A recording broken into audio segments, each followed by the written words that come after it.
Faire de la politique, déjà dans la vie publique, c'est considéré comme quasiment quelque chose de sale.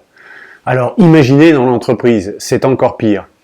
Et en fait, non, faire de la politique en interne, c'est plutôt pas mal, et ce pour 4 raisons. Si l'on va, comme le proclament certains experts, vers des organisations qui sont moins hiérarchiques, faire de la politique en interne est encore plus une nécessité. Le collectif se construit toujours sur un réseau dense d'influences multiples. Moins d'ordre, si vous voulez, c'est plus de conviction. Si le manager ne fait pas de politique en interne, qu'est-ce qu'il va faire? On est à l'heure de l'intelligence artificielle. Aujourd'hui, il est temps de se poser la question de sa valeur ajoutée. Or, elle se situe clairement dans la résolution de problèmes complexes, lesquels nécessitent de la collaboration. Pour y parvenir, le manager va mettre en œuvre des compétences relationnelles, et le sens politique en fait partie. Si la compétition pour les ressources est proprement débattue, elle permet d'augmenter la prise de conscience des priorités des autres. Ceci suppose des objectifs d'entreprise communs et partagés par tous.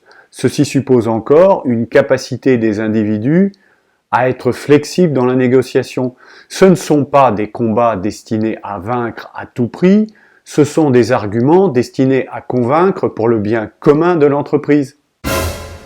Si les protagonistes de cette négociation sont avant tout soucieux du bien commun, on peut même estimer que dans ces cas-là, faire de la politique en interne permet une allocation optimale des ressources. En effet, qui peut mieux que l'acteur nécessitant cette ressource se faire l'avocat de son besoin? Certainement pas une allocation tombée d'en haut, ou pire encore, reproduisant les niveaux d'engagement des années précédentes. Maintenant que vous êtes convaincus, il nous reste à régler un problème d'actualité, si je puis dire. C'est difficile de faire de la politique en interne lorsqu'on n'est pas tous au même endroit au même moment. Mais vous avez toujours la possibilité d'appeler les gens, de leur parler. Évidemment, c'est moins machiavélique puisque votre intention est affichée. D'où l'importance d'avoir un message préparé, structuré et argumenté.